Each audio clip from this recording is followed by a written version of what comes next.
वो भला परमेश्वर है, वो सब समय भला है, वो सब समय भला है। और इसलिए जैसे हम लोग कल देखे थे कि हमारा परमेश्वर प्रेम करने वाला है और वो हमें सब समय अच्छी चीजें वो देता है और वो सब समय ही भला है। मनुष्य जो है वो कभी कभी बुरा भी बन जाता है, लेकिन हमारा परमेश्वर सब समय भला है और इसलिए उसकी जब हम आराधना करते हैं तो हमें सब समय उसकी आराधना हमें करते रहना है। ऐसा नहीं कि कभी किए कभी नहीं, ऐसा नहीं, सब समय हमें परमेश्वर की आराधना करने वाला हमें बनना है। तो आज हम एक विशेष बातों को हम सीखेंगे कि जब हम प्रभु यीशु मसीह में हैं, जब उसके निकट हम हैं, तो वो परमेश्वर हमारे जीवन को जब बुलाया है, हमारे जीवन को जब उसने चुना है, तो हमें चुनने का क्या कारण है, प्रभु यीशु ने हमें क्यों चुना है, क्यों उसने हमें बुलाया है, इसका क्या योजना है, इन सारी चीजों को हम सीखेंगे। हालेलुया। जैसे हम सब लोग जानते हैं कि परमेश्वर जो है बाइबल में अपने आप को 3 तरह से प्रकट किया है। कितना तरह से? 3 तरह से। परमेश्वर को प्रकट करने वाला 3 है, परमेश्वर को प्रकट करने वाला 3 है। 3 तरह से हम परमेश्वर को बाइबल में हम जान सकते हैं। सबसे पहला जो है पिता परमेश्वर, पहला पिता परमेश्वर, दूसरा पुत्र यीशु मसीह परमेश्वर और तीसरा है पवित्र आत्मा परमेश्वर। हम 3 तरह से परमेश्वर को हम जान सकते हैं, 3 तरह से हम उसको पहचान सकते हैं, 3 तरह से हम उसको जान सकते हैं कि वो परमेश्वर कौन है और वो परमेश्वर किस रीति से हमारे पास है। वो हम 3 तरह से, अर्थात पिता परमेश्वर, पुत्र यीशु मसीह और पवित्र आत्मा परमेश्वर। और जब हम इस संसार में हैं तो हमारा लक्ष्य होना चाहिए, हमारा जो उद्देश्य होना चाहिए कि हम उस परमेश्वर को जाने, परमेश्वर को हम जाने। और जितना ज्यादा हम परमेश्वर के निकट आएंगे उतना ज्यादा हम परमेश्वर को जान सकते हैं। परमेश्वर चाहते हैं कि हम उसको जानें। उसने वचन में अपने आप को प्रकट किया है। बाइबल में लिखा है यूहन्ना 8:32 में कि तुम सत्य को जानोगे और सत्य तुम्हें स्वतंत्र करेगा। जब हम लोग सत्य को जानेंगे, सत्य का मतलब परमेश्वर ही है, सत्य का मतलब पवित्र आत्मा है, सत्य का मतलब यीशु मसीह है, सत्य का मतलब पवित्र शास्त्र बाइबल है। जब हम इसको जानते हैं तो वही आपके जीवन को स्वतंत्र करता है। आपके जीवन में जितना भी बंधन है, आपके जीवन में जितना भी समस्या है, चाहे वो आत्मिक समस्या हो, चाहे वो हमारा मन से संबंधित हो, चाहे हमारा शरीर से संबंधित हो, जब हम सत्य को जानेंगे तो वो सत्य ही हमारे जीवन को स्वतंत्र करेगा। Hallelujah, hallelujah, hallelujah. वो सत्य ही हमारे जीवन को स्वतंत्र कर सकता है। और सबसे पहला जो सत्य हमें आज जानना है वो है कि जो पुत्र यीशु मसीह है, पुत्र जो यीशु मसीह है वो हमारे प्राण में वो प्रकट होने वाला है। हालेलुया। उसने अपने आप को इस तरह से प्रकट किया है कि हम यीशु मसीह को अपने प्राण में हमें लेकर के आना है। यीशु मसीह को कहाँ लेके आना है? अपने प्राण में। और जो परमेश्वर पिता है, परमेश्वर पिता को अपने शरीर में हमें लेकर के आना है। और इसी तरह से पवित्र आत्मा जो परमेश्वर है उसे अपने आत्मा में लेकर के आना है। और वो परमेश्वर हमारे जीवन में रहना चाहता है। आज यदि हम परमेश्वर को ढूंढना चाहते हैं तो यीशु मसीह को ढूंढने के लिए, परमेश्वर को ढूंढने के लिए हमें किसी जंगल में जाने की आवश्यकता नहीं है। यीशु मसीह को ढूंढने के लिए हमें किसी दूर जगह में जाने की आवश्यकता नहीं है, लेकिन परमेश्वर को हम वचन के द्वारा ढूंढना है। और उसे कहाँ ढूंढना है? अपने जीवन में यीशु को, परमेश्वर पिता को और पवित्र आत्मा को ढूंढना है। जो यीशु मसीह है वो हमारे प्राण में रहना चाहता है। पवित्र आत्मा जो है वो हमारे आत्मा में रहना चाहता है, और जो परमेश्वर पिता है वो हमारे शरीर में अर्थात हमारे कामों में वो प्रकट होना चाहता है। हालेलुया। तो जो यीशु मसीह है वो हमारे अंदर में दिखना चाहिए। यीशु मसीह हमारे अंदर में दिखना चाहिए, वो हमारे अंदर में वो रहना चाहते हैं। एक वचन हम पढ़ेंगे, कुलुसियों और उसका 1 अध्याय और उसका 27 पद को। कुलुसियों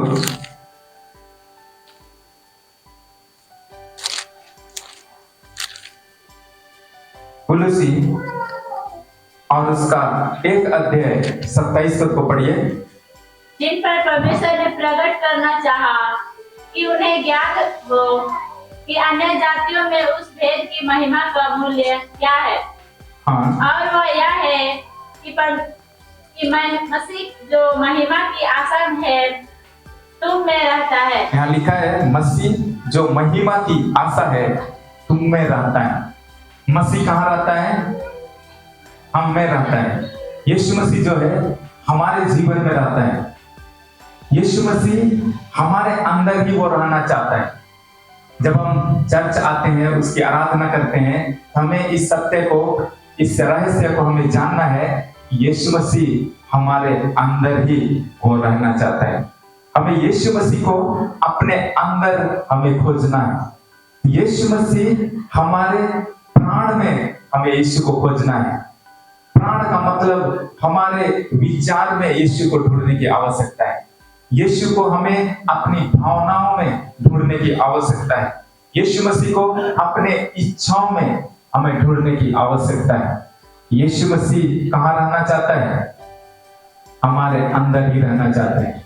यीशु मसीह हमारे अंदर में निवास करना चाहता है, और इसलिए उसने कहा है कि देख मैं द्वार पर खड़ा हुआ खटखटाता हूँ, यदि कोई मेरा शब्द सुन करके अपना द्वार खोलेगा तो मैं उनके साथ भोजन करूंगा।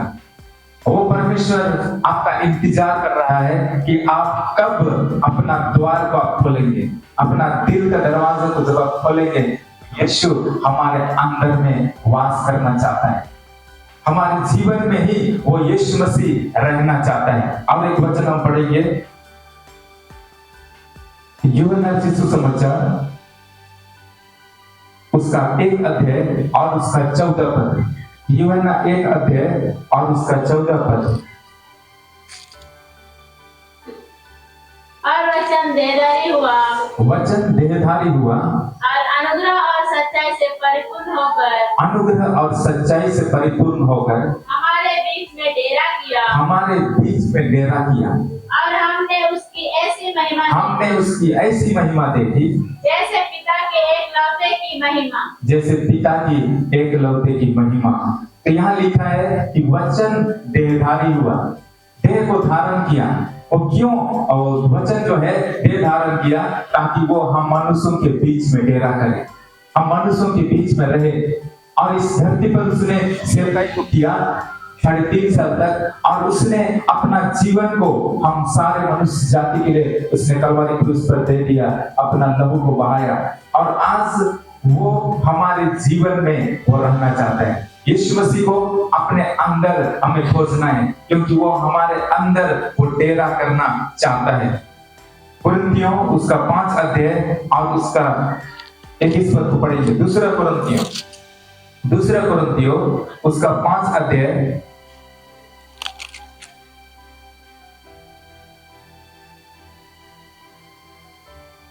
और उसका 21 पद को। जो पाप से अज्ञात था उसी को उसने हमारे लिए पाप ठहराया कि हम उसमें होकर परमेश्वर की धार्मिकता बन जाएं। हालेलुया। तो यीशु मसीह जब हमारे अंदर में आता है, जब यीशु मसीह आपके अंदर में आता है तो आप एक धर्मी बन जाते हैं, आप एक धर्मी व्यक्ति बन जाते हैं, क्योंकि यीशु मसीह का जो धार्मिकता है वो हमें मिलता है। इसलिए कलवारी क्रूस पर जो है दो अद्भुत काम हुआ है। एक ये कि हम धार्मिकता को नहीं जानते थे, लेकिन यीशु के द्वारा हमें वो धार्मिकता मिला है।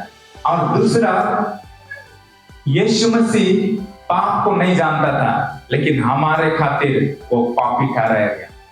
यीशु मसीह पाप को नहीं जानता था, लेकिन आपके कारण से, मेरे कारण से वो पापी ठहराया गया। और हम धार्मिकता को नहीं जानते थे, लेकिन यीशु के द्वारा से हमने धार्मिकता को पाया है। हालेलुया। और वो यीशु जब हमारे अंदर में आता है तो हम एक धर्मी व्यक्ति बन जाते हैं। इसलिए यहाँ पे लिखा है कि हमें परमेश्वर का धार्मिकता हमें मिल जाता है, हम परमेश्वर का धार्मिकता हम बन जाते हैं। तो पहला जो यीशु मसीह संसार में आने का जो योजना है, परमेश्वर के पास जो योजना है यीशु मसीह के द्वारा, वो यही है कि यीशु आपके अंदर में वास करना चाहता है। यीशु मसीह आपके अंदर में वास करना चाहता है। यीशु मसीह आपके अंदर में रहना चाहता है। वो गिरजाघर में नहीं रहता है, या तो फिर वो कहीं और स्थान में नहीं, लेकिन वो यीशु मसीह हमारे ही अंदर में ही वो रहना चाहता है, हमारे विचार में रहना चाहता है, हमारे सोच में रहना चाहता है, हमारे इच्छाओं में वो रहना चाहता है। कौन? यीशु मसीह। और वो यीशु मसीह को हम कैसे अपने अंदर में ला सकते हैं? वचन के द्वारा ही हम यीशु को अपने अंदर में ला सकते हैं। वचन के द्वारा ही हम यीशु को अपने अंदर में हम ढूंढ सकते हैं। और दूसरा जो परमेश्वर का योजना है यीशु मसीह के द्वारा, और वो है कि यीशु मसीह इस संसार में जब आए तो उनका जो उद्देश्य था, यीशु के द्वारा वो हमें चेला बनाता है। यीशु के द्वारा हमें क्या करता है? चेला बनाता है। सबसे पहला चीज मैं आपको बताया कि यीशु मसीह हमारे अंदर में वास करना चाहता है। यीशु मसीह हमारे अंदर है। बोलिए, यीशु मसीह मेरे अंदर है। हालेलुया। और दूसरा चीज है कि यीशु मसीह हमारे जीवन को वो चेला बना देता है। जब यीशु मसीह को अपने जीवन में हम लेके आएंगे, अपने विचारों में जब लेके आएंगे, अपने सोच में जब लेके आएंगे, अपने इच्छाओं में जब आप यीशु को लेकर के आएंगे, तो वो आपके जीवन को क्या बना देगा? चेला। बोलिए, क्या? चेला। हम सबको वो चेला बनाता है। और इसलिए हमें यीशु को अपने जीवन में ढूंढना है, प्रतिदिन अपने जीवन में ढूंढना है, खोजना है। जितने भी साइंटिस्ट लोग हैं वो ढूंढते रहते हैं, खोजते रहते हैं। एक दिन में हवाई जहाज बना? नहीं, उन्होंने कितना प्रयास किया, उसके पीछे अपना जीवन लगा देते हैं, उसके लिए वो रिसर्च करते रहते हैं, खोजते रहते हैं। वैसे ही हमें यीशु को अपने अंदर में प्रतिदिन का जीवन में हमें ढूंढने की आवश्यकता है। अपने सोच और विचारों में ढूंढने की आवश्यकता है कि आपका सोच में यीशु का सोच है कि नहीं है, आपके विचारों में यीशु का विचार है कि नहीं है, आपके इच्छाओं में यीशु का इच्छा है कि नहीं है, वो हमें ढूंढने की आवश्यकता है। हालेलुया।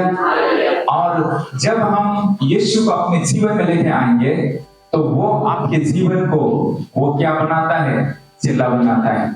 क्या बनाता है? चेला बना देता है। जैसे यीशु मसीह ने 12 चेलों को वो चुना अपनी मिनिस्ट्री में, वो अपनी सेवकाई के दौरान में स्पेशल उसने 12 चेलों को उसने चुना है। और आज पूरा दुनिया में हम सब लोग उसके चेले लोग हैं, क्योंकि यीशु ने आज्ञा दिया कि जाओ सारे पृथ्वी के लोगों को, सारे जगत के लोगों को सुसमाचार सुनाओ और उन्हें चेला बनाओ। तो यीशु का, परमेश्वर का जो पर्पस है, उद्देश्य है, वो आपको चेला बनाना है। आपको क्या बनाना है? चेला। आप एक साधारण व्यक्ति नहीं है, लेकिन आप यीशु मसीह का क्या है? चेला है।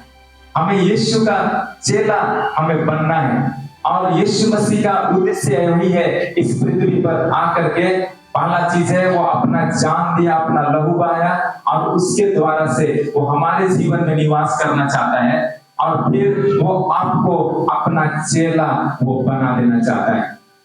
चेला का मतलब है सबसे पहला चीज तो, जैसे इंग्लिश में है डिसाइपल, चेला को इंग्लिश में बोलते हैं डिसाइपल, और उसी से ही एक शब्द आया है डिसिप्लिन। डिसिप्लिन का मतलब है अनुशासन। तो चेला वही है जो अनुशासन में रहता है। जब यीशु किसी को बुलाया, पतरस को बुलाया, यूहन्ना याकूब को बुलाया, तो बाइबल बताती है कि ये लोग मछुआरे लोग थे, ये मछली मार रहे थे, और वहां जाकर के जब यीशु बोला कि मेरे पीछे चले आओ, तो वे उसके पीछे चले आए। तो चेला उनको कहा गया है जो यीशु के पीछे चलने वाले हैं, यीशु के अनुयायी हैं, यीशु का वचन के आधार पर चलने वाले हैं। चेला जो है वो अपना गुरु के जैसे ही होता है, गुरु के पीछे चलने वाला होता है, और हम सब यीशु मसीह का चेला लोग हैं। जब हम बाइबल में से देखेंगे, यूहन्ना उसका 13 अध्याय और उसका 35 पद, यूहन्ना उसका 13 अध्याय और उसका 35 पद, यूहन्ना 13 अध्याय 35 पद को पढ़ेंगे। यदि आपस में प्रेम रखोगे तो इसी से सब जानेंगे कि तुम मेरे चेले हो। यहाँ बाइबल हमें बताती है कि यदि आपस में प्रेम रखोगे तो इसी से सब जानेंगे कि तुम मेरे चेले हो। चेला कौन है? बाइबल में लिखा है जो आपस में प्रेम रखता है। चेला के अंदर में यह फल दिखाई देगा कि वो व्यक्ति एक दूसरे से आपस में वो प्रेम के साथ रहता है, उसके अंदर में प्रेम पाया जाएगा, और ये प्रेम हमें परमेश्वर से मिलता है। ये प्रेम किसका प्रेम है? परमेश्वर का प्रेम है। जैसे कल भी मैं आपको बता रहा था कि परमेश्वर प्रेम है। जब हम पहला यूहन्ना उसका 4:8 को पढ़ते हैं तो बाइबल में लिखा है कि परमेश्वर प्रेम है। प्रेम जो है परमेश्वर से ही शुरू हुआ है। प्रेम हमें जोड़ करके रखता है। प्रेम हम सबको एक जगह, एक सूत्र में बांध करके रखता है।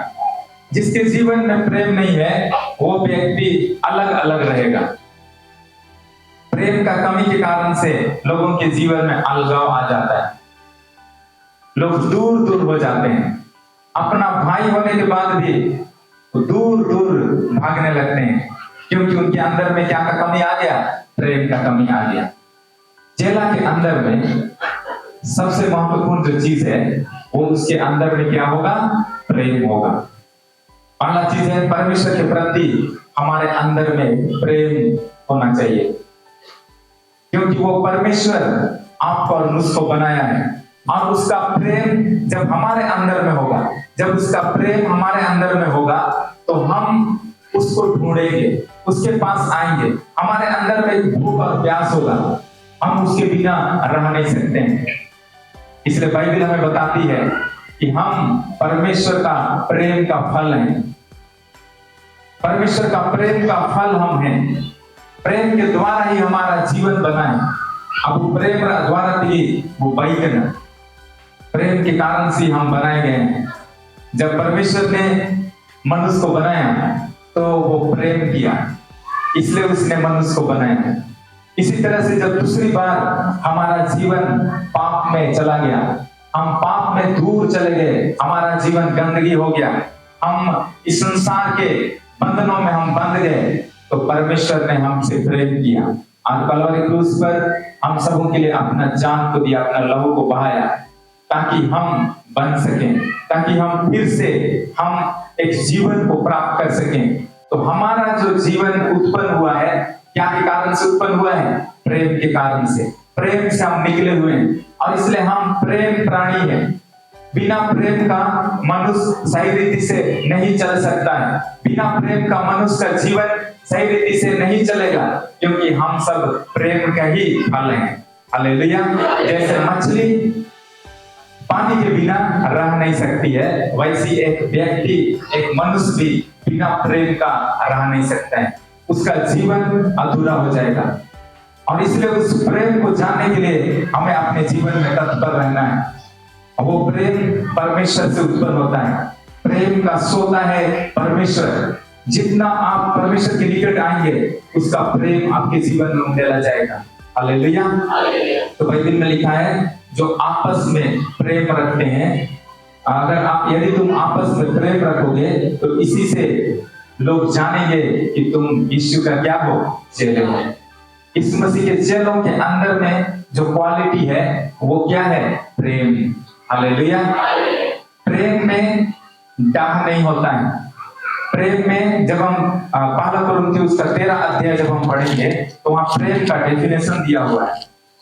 पहला कुरिन्थियों उसका जब हम 13 अध्याय को पढ़ेंगे, 13:1 से आगे यदि हम पढ़ेंगे तो यहाँ प्रेम के विषय में बताया गया है कि प्रेम कितना महत्वपूर्ण है और क्या प्रेम है क्या प्रेम नहीं है, इसके विषय में बाइबल हमें बताती है। पहला कुरिन्थियों 13 अध्याय। यदि मैं मनुष्यों और स्वर्गदूतों की बोलियां बोलूं और यदि मैं मनुष्यों और स्वर्गदूतों की बोलियां बोलूं और प्रेम न रखूं तो मैं ठनठनाता हुआ पीतल और झंझनाती हुई झांझ हूं। और यदि मैं भविष्यवाणी कर सकूं भविष्यवाणी कर सकूं और सब भेदों और सब प्रकार के ज्ञान को समझूं और मुझे यहाँ तक पूरा विश्वास हो हाँ कि मैं पहाड़ों को हटा दूं परंतु प्रेम न रखूं तो मैं कुछ भी नहीं हूँ। बाइबल में क्या लिखा है, यदि मैं मनुष्यों का और स्वर्गदूतों की बोलियां बोलूं।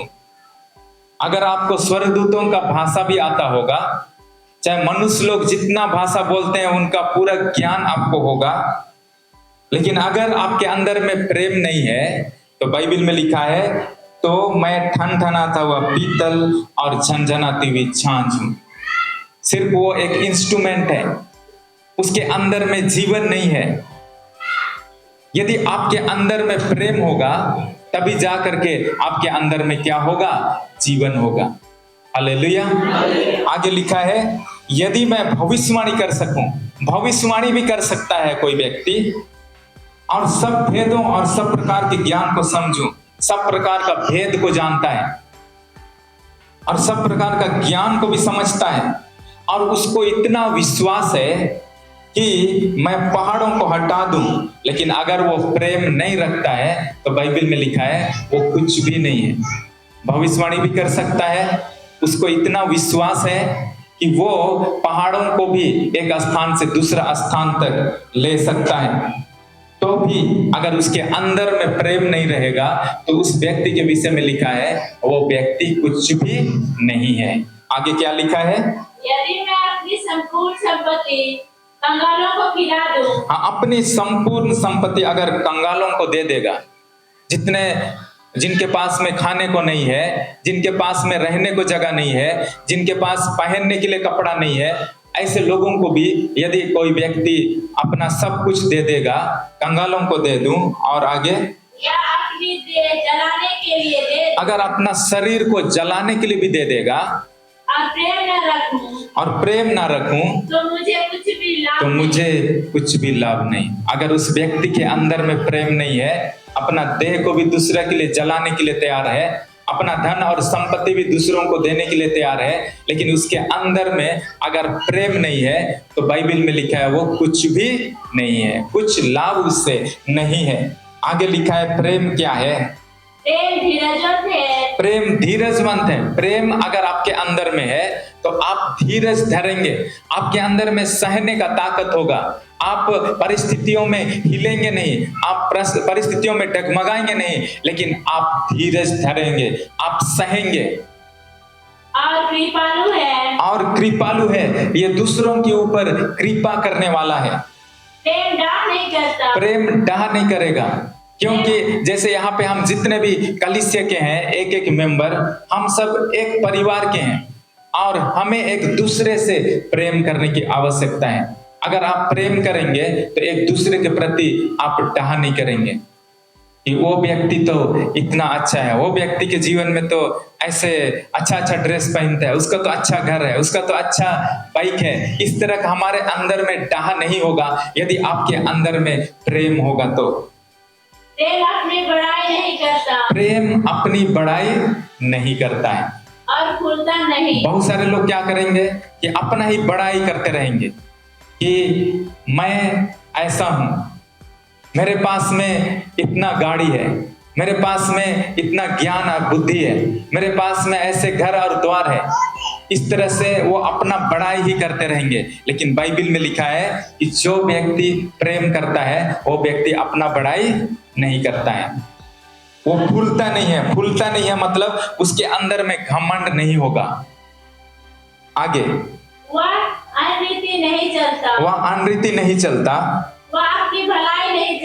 भलाई नहीं चाहता है, झुंझलाता नहीं है, बुरा नहीं मानता, कुकर्म से आनंदित नहीं होगा। जिसके अंदर में परमेश्वर का प्रेम होगा वो व्यक्ति गलत काम से आनंदित नहीं होगा,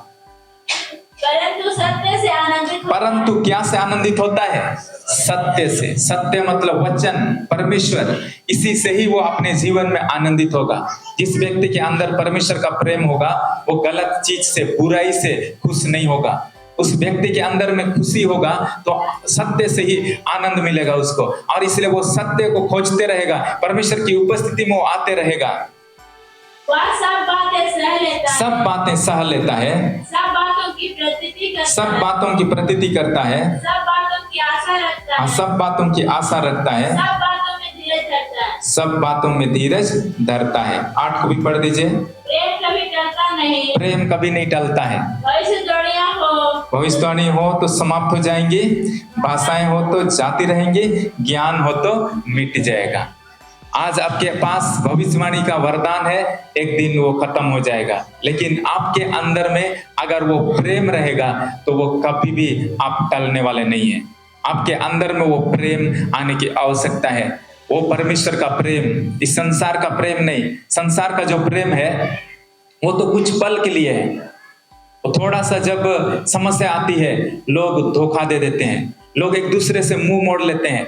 जिसको आप सबसे अपना बेस्ट फ्रेंड समझेंगे वो भी जिंदगी के ऐसे मोड़ में आपको धोखा दे देगा। लेकिन परमेश्वर का प्रेम आपके अंदर में होगा तो वो प्रेम कभी टलेगा नहीं। हालेलुया। जितना भी आंधी और तूफान आ जाए, जितना भी मुसीबतें आ जाए, आपके अंदर में अगर परमेश्वर का प्रेम होगा तो वो कभी नहीं टलने वाला है। परिस्थिति के आधार पर वो बदलने वाला नहीं है, वो कभी भी नहीं टलेगा। बाइबल में लिखा है कि यदि तुम मुझसे प्रेम, आपस में प्रेम रखते हो तो इसी से तुम जाने जाओगे कि तुम मेरे चेले हो। एक चेला के अंदर में जो क्वालिटी है वो है प्रेम। आपके अंदर यदि प्रेम है तो आप यीशु का चेला हो सकते हैं। हालेलुया। बाइबल में लिखा है यूहन्ना 15 अध्याय और उसका 8 पद, यूहन्ना 15 अध्याय और उसका 8 पद को पढ़ेंगे। यूहन्ना 15 का 8। मेरे पिता की महिमा इसी से होती है कि तुम बहुत सा फल लाओ, तब ही तुम मेरे चेले ठहरोगे। बाइबल में लिखा है कि जो फल लाता है और कोई जॉय आउये इन्हीं के यीशु मसीह का चेला तनी।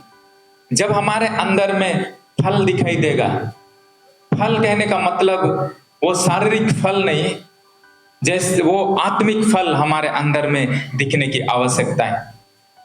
यदि आप चेला हैं तो चेला का फल दिखाई देने की आवश्यकता है। कई सारे फल हैं एक चेला का। चेला यीशु के पीछे चलने वाला है। चेला जो है वो उसके अंदर में बलिदान है, त्याग है, बहुत सारे चीजों को वो छोड़ेगा। बाइबल में लिखा है कि वो जितने भी चेले थे जिनको परमेश्वर यीशु ने बुलाया, वो अपना जाल को छोड़ दिए, अपना बिजनेस को छोड़ दिए। मत्ती जो था वो चुंगी लेने वाला का कुर्सी में बैठा हुआ था। जब यीशु उसके पास से चला गया तो यीशु उनको बोला कि मेरे पीछे चले आओ, और तब उसने अपना मसूल का जो चौकी है उसको छोड़ करके यीशु के पीछे चला आया। तो जो चेला का जो फल है, चेला के अंदर में जो क्वालिटी है, वो चीजों को छोड़ने वाला है। बहुत सारी चीजों को बलिदान करेगा, बहुत सारी चीजों को वो त्याग देगा, और यीशु के पीछे चलने के लिए अपना जो क्रूस है उसको वो उठा करके उसके पीछे वो हो लेगा। हालेलुया।